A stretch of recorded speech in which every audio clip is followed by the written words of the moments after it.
Welcome to the Witchy Work Wishes podcast, a place to find your weekly inspiration for bringing your personal witchcraft practice into your business, work, and office.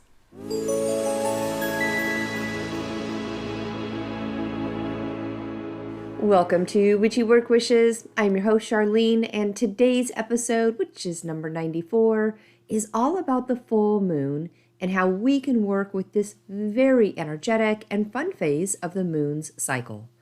It's gearing us up for next week's episode, which is going to be another addition to the After Hours segment of Witchy Work Wishes and my Spellbound Spirit series.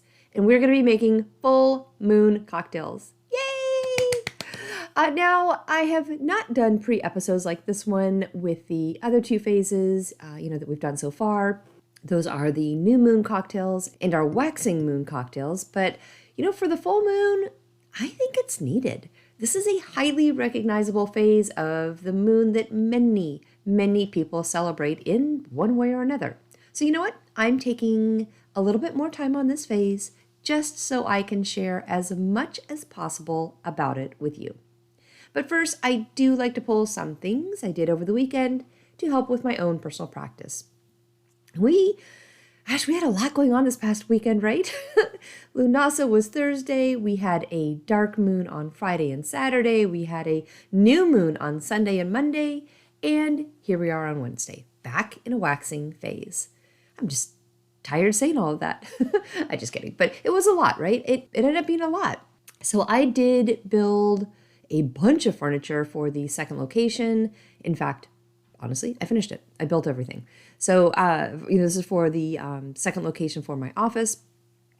So my Lunasa stuff did not happen until Friday night.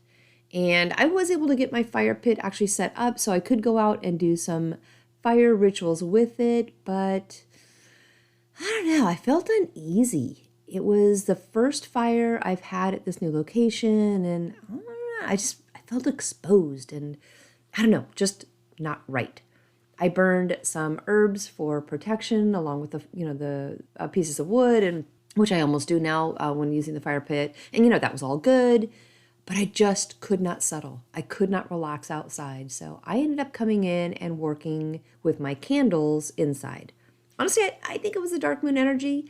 I just needed to retreat, be inside, be curled up with a blanket and, almost hide.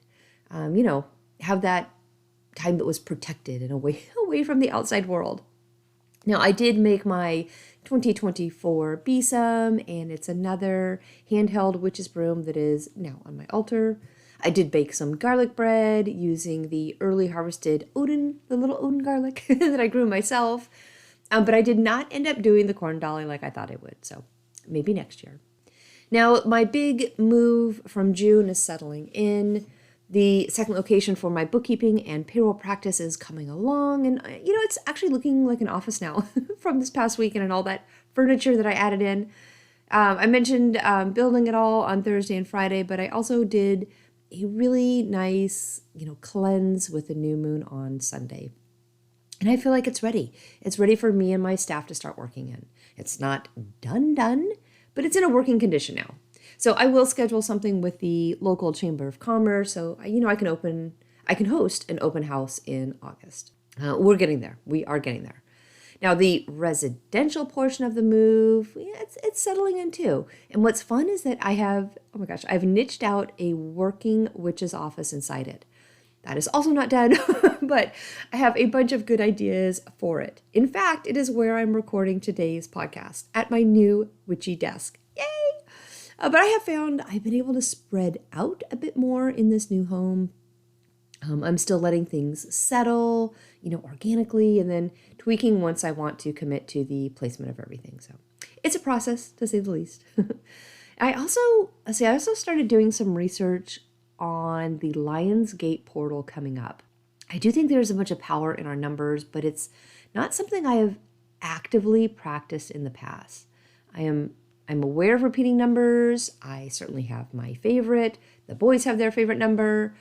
I have done the exercise of adding my birth date numbers to get a reduced, single number. I play around with it. And over the past 5-ish years, I've certainly been more aware of dates, like the 13th. That's a very powerful feminine number. And, maybe like a handful of numerology things that have been present in my, day in and day out life. I don't know. I've never really planned something out using numerology, though, like Lionsgate Portal on the 8th.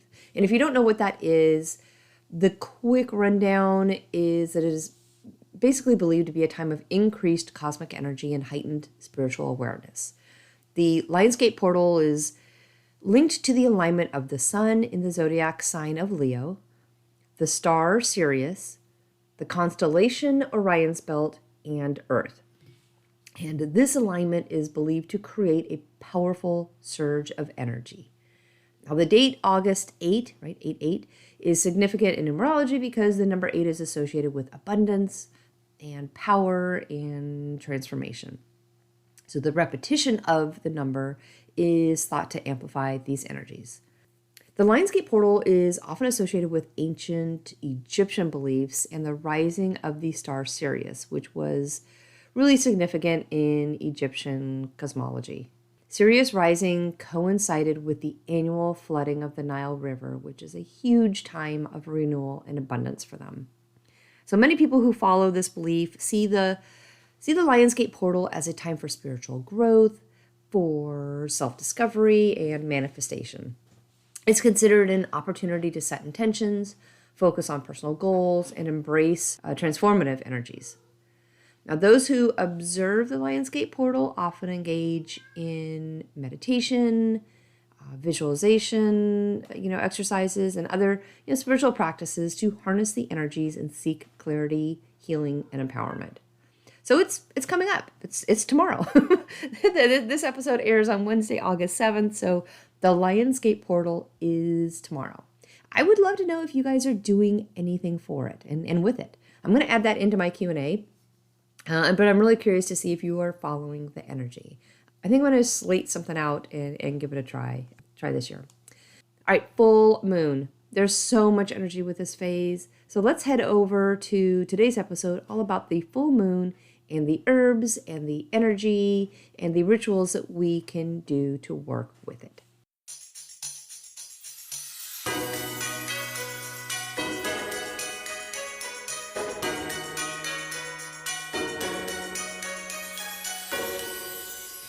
Now, the full moon has always captivated me, and I've often felt that, mysterious pull towards this celestial event.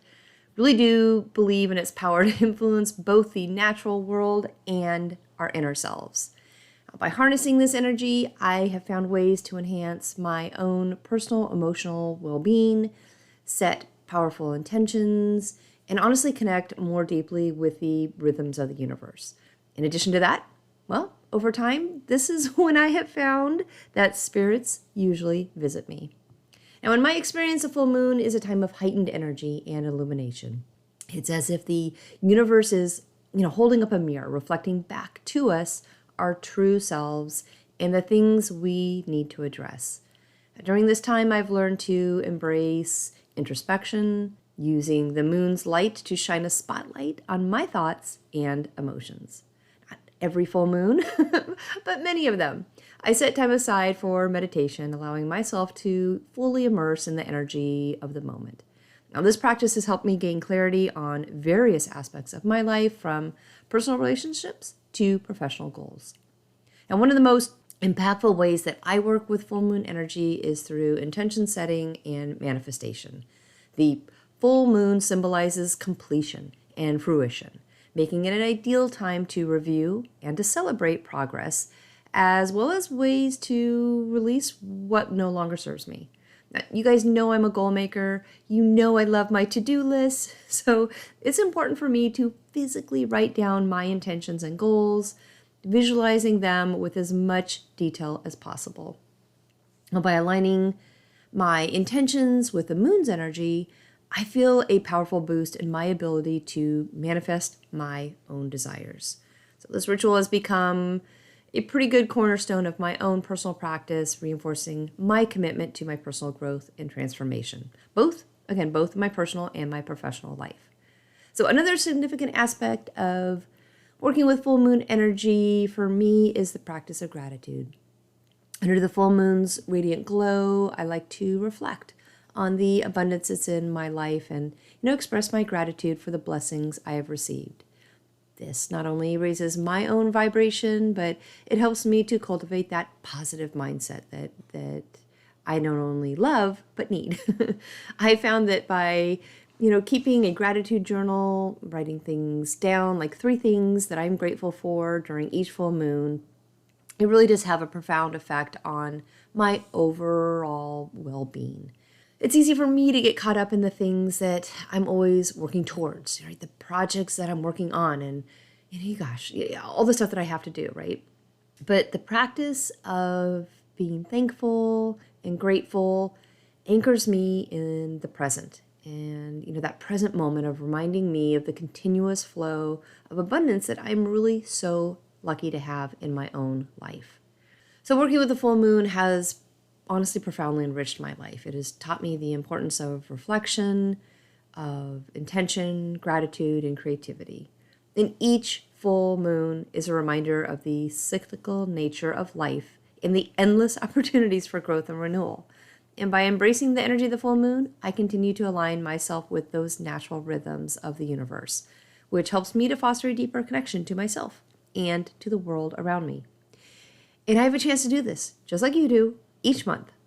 Each month, our moon goes through her phases. It's like every 29 and a half days. So we have 12 opportunities to grab the full moon energy and do some fun work with it.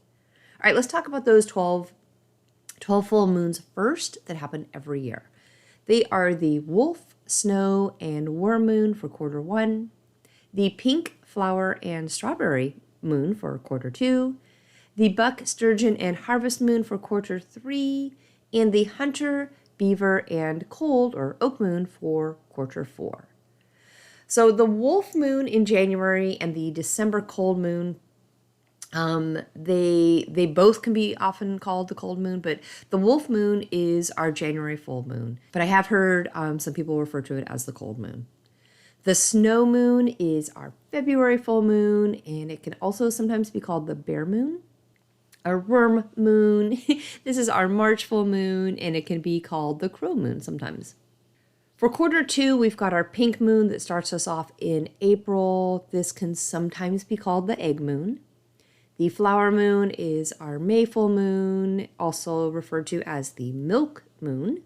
And the strawberry moon is our June full moon, which can also be called a rose moon. For quarter 3, the buck moon starts us off in July, also sometimes referred to as the hay moon. The sturgeon moon, which is what we are having right now for the month of August, can also be sometimes called a red moon.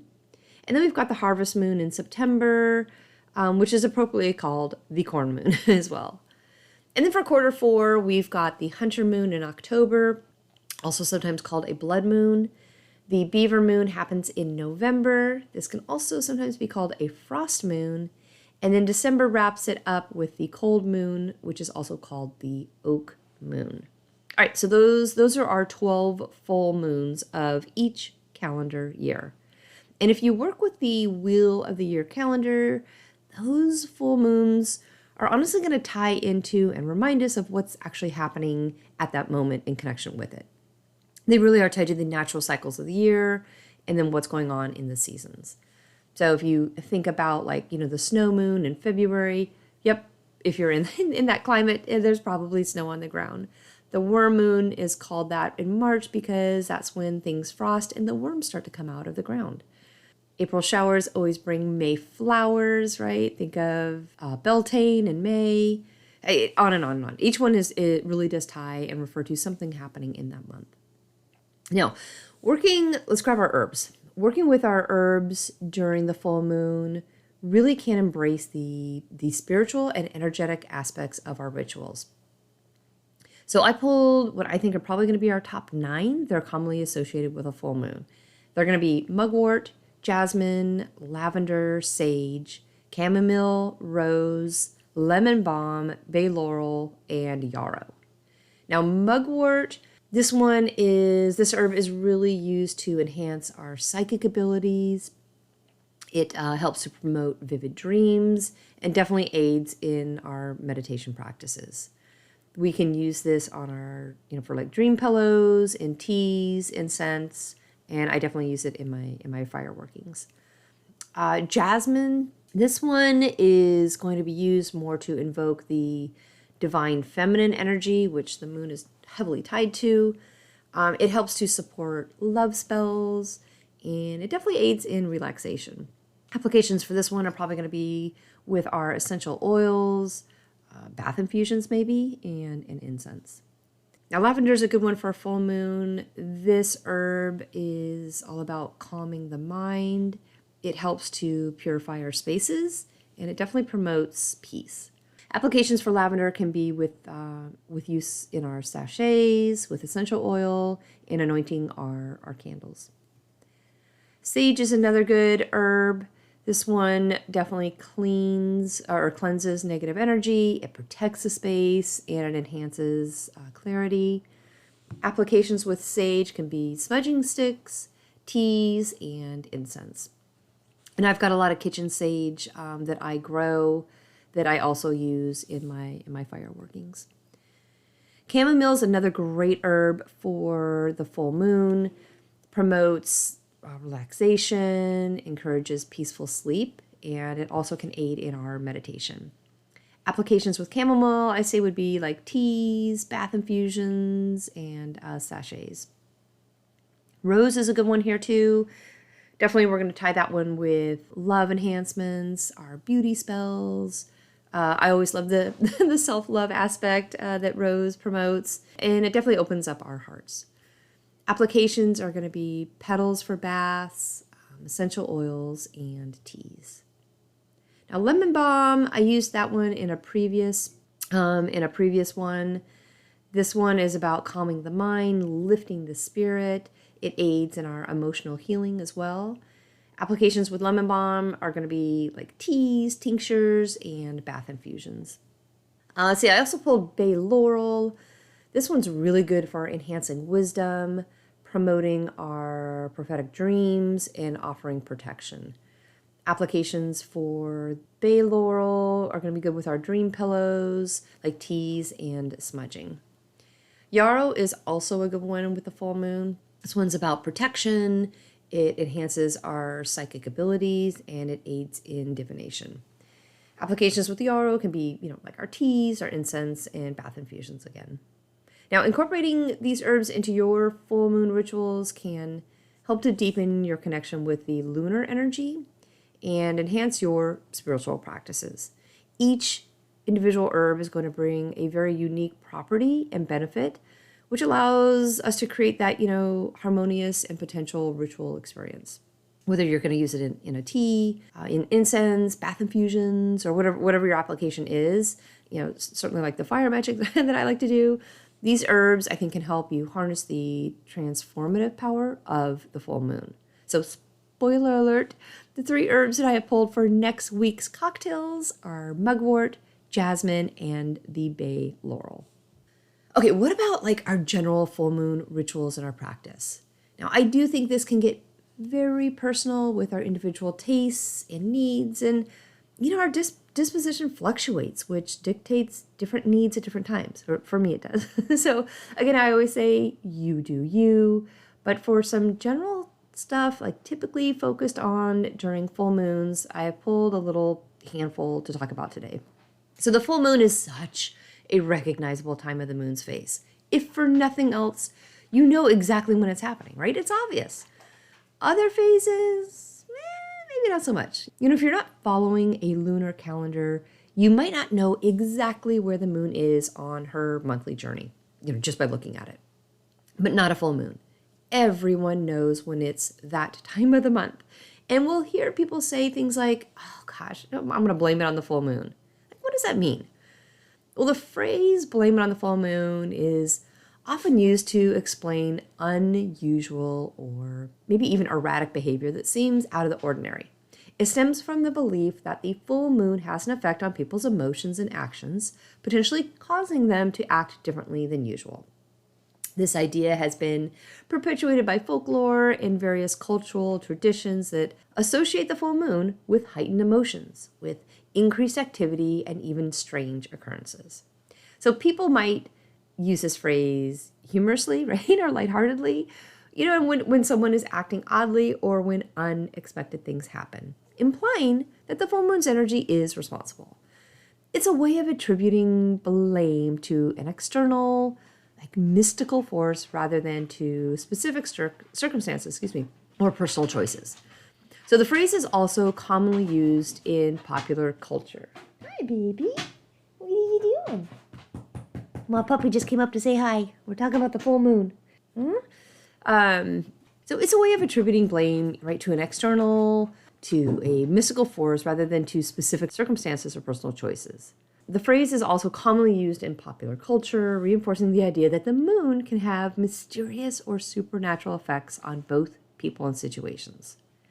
So historically, this belief has roots in various cultures that have linked the moon's phases with changes in human behavior. For example, right, the word lunacy, which means crazy-ish, right? It derives from lunar, reflecting on the old belief that the moon could influence mental health. While there is little scientific evidence to support these claims, the phrase remains a popular way to describe or excuse unusual happenings when the full moon is out. While there are numerous myths and folklore about the moon's influence, scientific research has sought to understand whether there is any empirical basis for these claims. One area of investigation has been the impact on the full moon and our human sleep patterns. Now, some studies suggest that the full moon may indeed affect sleep, leading maybe to poor sleep quality and reduced deep sleep. Researchers have proposed that the increased brightness of the moon during its full moon phase, might disrupt circadian rhythms. Although other studies have found no significant effects, leaving this topic open for further exploration. I can speak personally on this one.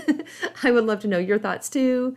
I know I do not sleep as well when it is a full moon. I have very vivid dreams, and I think that the realm to other worlds is just thinner during full moons.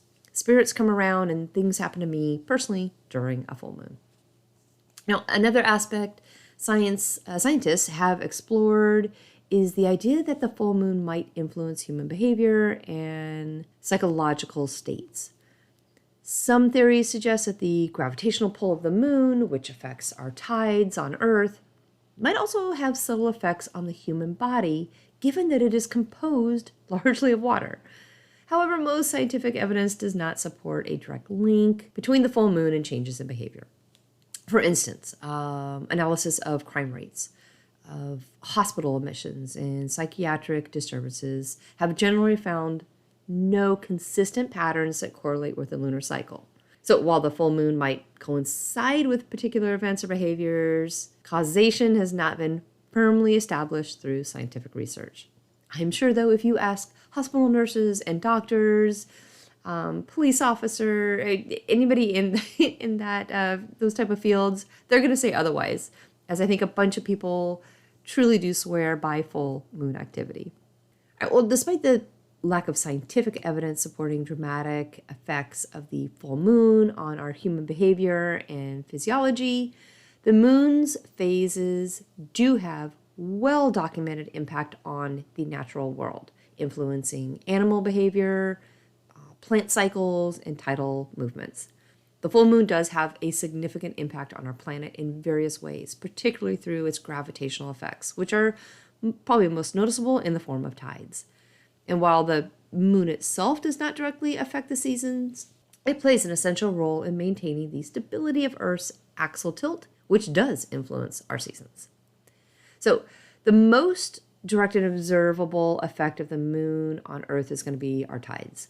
The gravitational pull of the moon causes the oceans to bulge in the direction of the moon. During the full moon and new moon phases, the moon, Earth, and the sun are aligned. This alignment results in what's called spring tides, which are higher than normal high tides and lower than the normal low tides. And these tides occur because the gravitational forces of the moon and the sun combine, and they, exert like a stronger pull on Earth's oceans. This effect is crucial for many marine and coastal ecosystems, influencing, the life behaviors with like spawning and feeding.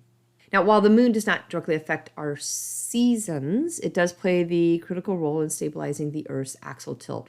So talking about the tilt, the Earth's tilt, which is the primary reason for our seasons, we basically tilt approximately like 23.5 degrees relative to the orbit around the sun. And this is what causes the different parts of our planet, to receive varying amounts of sunlight throughout the year, resulting in our seasons. So the gravitational pull of the moon helps to stabilize this tilt, and it prevents dramatic shifts that could lead to extreme climate changes.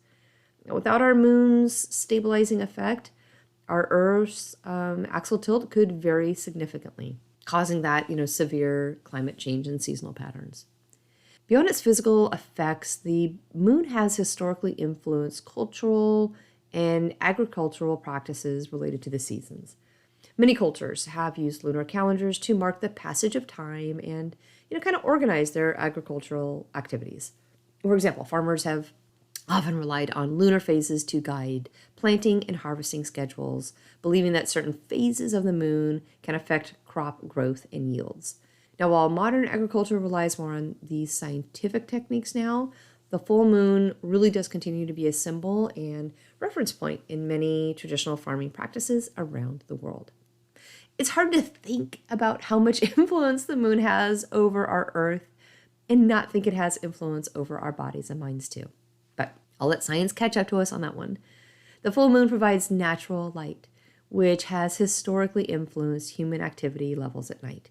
And if you are tied to the moon like I am, well, right? You know when your body feels different. You know when your emotions are heightened, and you know for sure when the spirit world is more active, when dreams are more vivid, and when the line between our worlds gets a little thinner.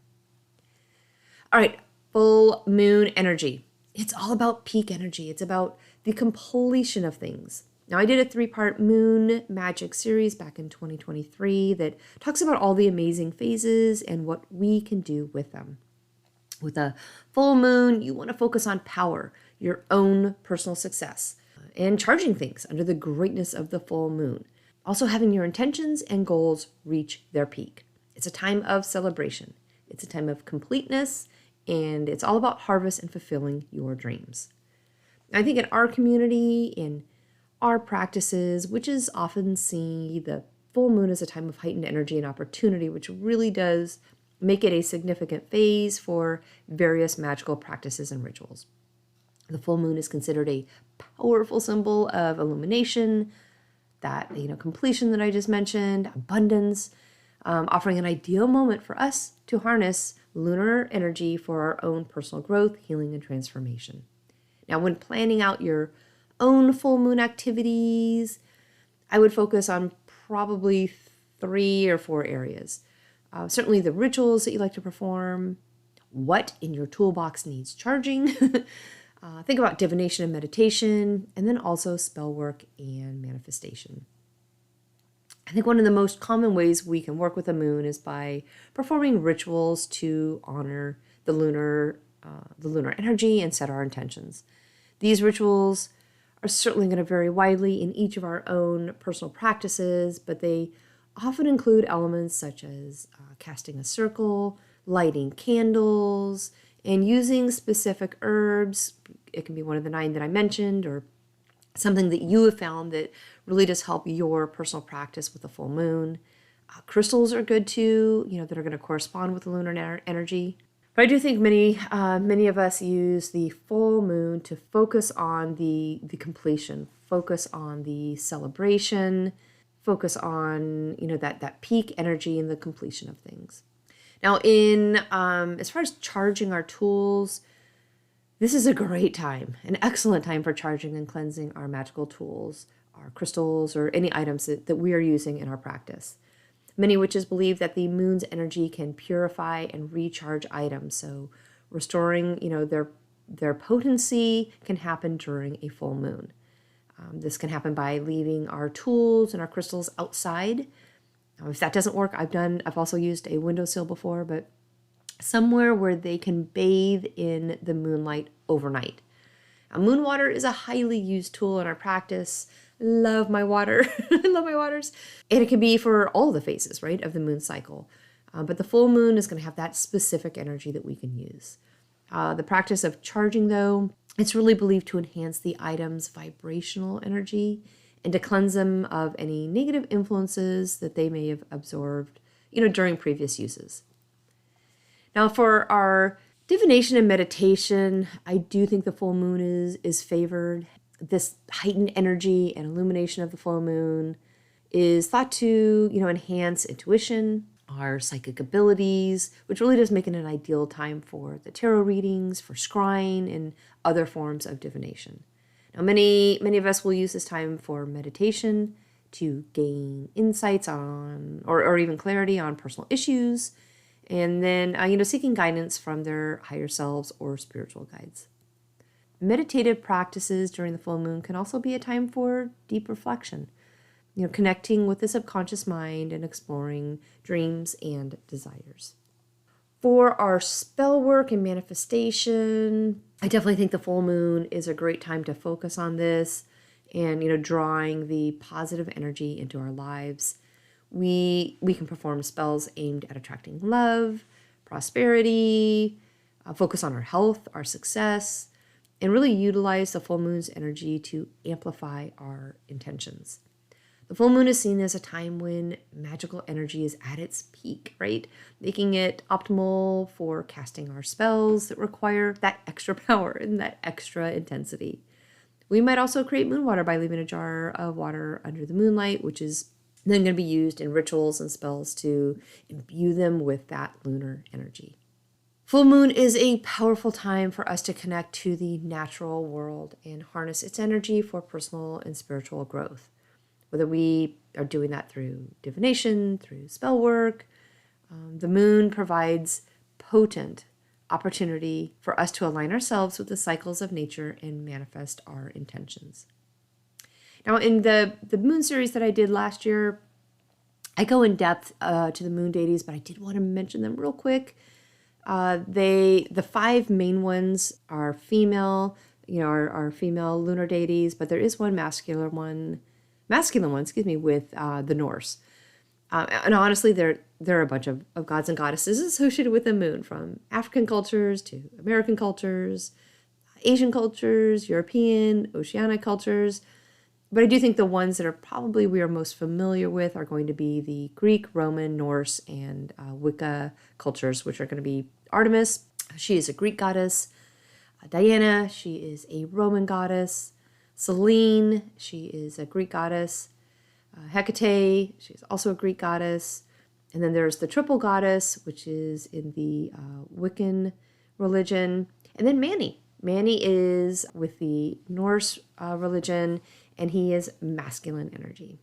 So working with moon deities can be especially powerful, I think, in a great way to incorporate their specific energy into our practices. But there are more than those that I just mentioned.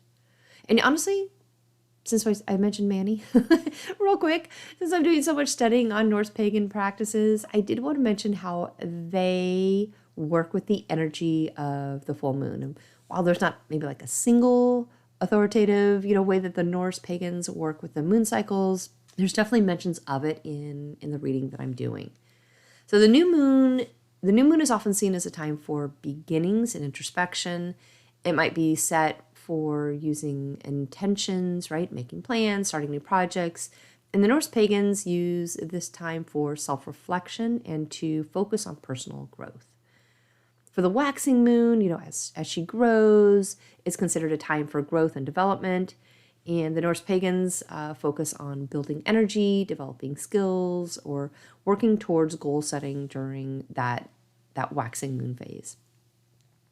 For the full moon, it's traditionally seen as a time of heightened energy and power. So the Norse pagans use this time for celebrations, for rituals, and in offerings to their gods. It can be a time to honor deities such as Freya or Mani, which are the personification of the moon in Norse mythology. On waning moons, as she gets less and less, it's a time for releasing and letting go and reflection. And the Norse pagans focus on banishing negativity and ending harmful habits, and even cleansing themselves and their spaces. For their rituals and ceremonies with the moons, and I'm not going to pronounce this right, Blot is a Norse pagan ritual involving offerings and sacrifices to the gods, to the spirits, or even to their ancestors. The ceremonies can be aligned with lunar phases, particularly, I think, for them, the full moon, to amplify their spiritual significance. And then Sumbul is a drinking ritual ceremony that involves toasting to the gods, the ancestors, and other significant figures. It's held during significant lunar phases, providing an opportunity for community, bonding, and spiritual connection. And then the two deities, which I mentioned, Mani and Freya. Mani in Norse mythology is the personification of the moon. And Norse pagans may invoke or honor Mani during rituals, especially those conducted under the full moon. Mani is often associated with guidance, intuition, and the passage of time. And Freya, my favorite, while she is primarily associated with love and fertility, Freya is also connected to the magic and the night, making her a figure some might honor during lunar events. And then symbolism and folklore for, the Norse pagans, they definitely use runes for divination, which can be influenced by lunar phases. Certain runes may be cast or interpreted differently depending on, where the moon's current alignment is. This can be with themes of growth, reflection, or release. And then the moon plays a role in various Norse myths and stories, which can inspire and inform how modern practitioners like us engage with lunar cycles. Many Norse pagans incorporate meditation and reflection into their practices, using the lunar cycle as a guide for personal growth and spiritual exploration. And some Norse pagan communities may hold gatherings or events aligned with the lunar phases, offering that collective opportunity to worship, learn, and celebrate. All right, what else? Anything else for full moon? Let me think. I don't know. I think this is pretty good. This is all stuff that's going to lead us into next week's episode in my Spellbound Spirit series called Full Moon Cocktails. And again, those 3 herbs that I've pulled are mugwort, jasmine, and bay laurel. We are going to have our 3 main focus cocktails and the recipes for them, and then 1 fun mocktail. And we're going to be making them right on the spot for you on the recording. I love this series. I'm having so much fun with it. And, for me personally, it helps me tie to the moon phases in my own practice. All right, so let's go ahead and wrap it up for this week. I do have a full moon poem I wrote just for this episode, and then the current moon phase update. So if you would like to stay with me for those, I will grab the information and I will be right back.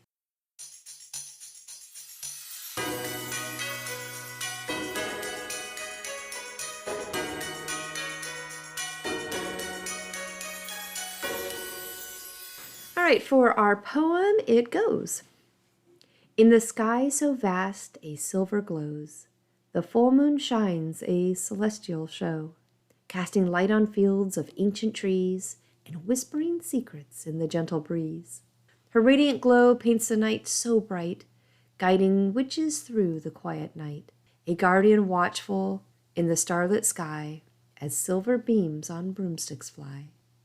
O beautiful moon, your pull so strong, inspire my heart and guide the song. To dance with you I dream and dare, your presence brings a magic rare. All right, well, this week's moon is waxing, and she is actually just starting the waxing phase, which means she is in her early waxing crescent stage. Now, the August sturgeon full moon will happen on Monday the 19th, so she has a couple of weeks to gain her strength and size to reach that full moon stage. And what does that mean for us right now? Well, it's a time for new beginnings, growth, and setting intentions. All right, for setting intentions and goals, Think of three things: purpose, practice, and visualization. The waxing crescent is an ideal time to set intentions and goals for the lunar cycle ahead. As the moon grows, so can your intentions. Take time to reflect and practice on what you want to achieve or manifest in your life. Write down your goals and the steps you will take to achieve them. This can include personal growth, career objectives, relationships maybe, and then visualize. Imagine your goals coming to fruition. Picture the steps you need to take and the end result you desire. For starting new projects, I would focus on purpose, practice, and action plan. With the energy of the new moon, and she's growing, it's going to be a great time to begin new projects or ventures. And the waxing crescent phase supports the initiation of our activities. For practice, identify a new project or hobby you want to start. It could be anything, right? Learning a new skill, starting a creative project, launching a business idea. And then action plan. Break your project into manageable steps so that you can take action. This is, when we're talking about our goals, this is the compartmentalizing stage, the taking that big, overwhelming thing and breaking it down into baby steps. But the growing energy of the moon can help propel us forward with this. For our self-care and personal growth, focus on purpose, practice, and affirmations. As the moon grows, focus on nurturing yourself and fostering personal development. This phase really does support growth and rejuvenation. Engage in activities that are going to promote your well-being, your personal growth, such as exercise, meditation, journaling even.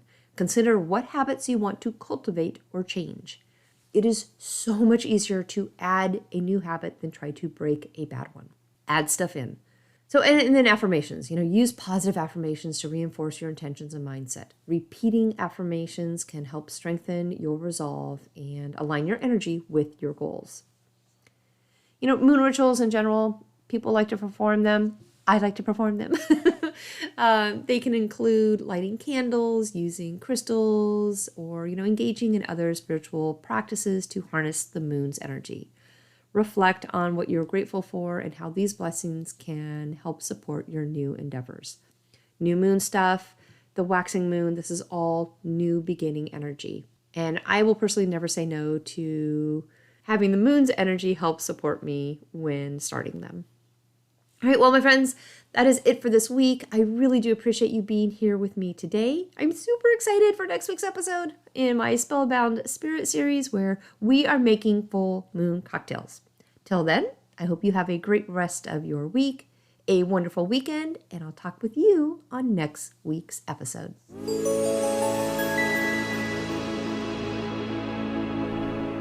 Thank you for joining me today at Witchy Work Wishes, a place to find your weekly inspiration for bringing your personal witchcraft practice into your business, work, and office. For more information and additional content, please visit me online at witchyworkwishes.com. If you want to send me a personal note, please email me at info@witchyworkwishes.com. And of course, you can follow me on Instagram and Facebook. Just search for Witchy Work Wishes.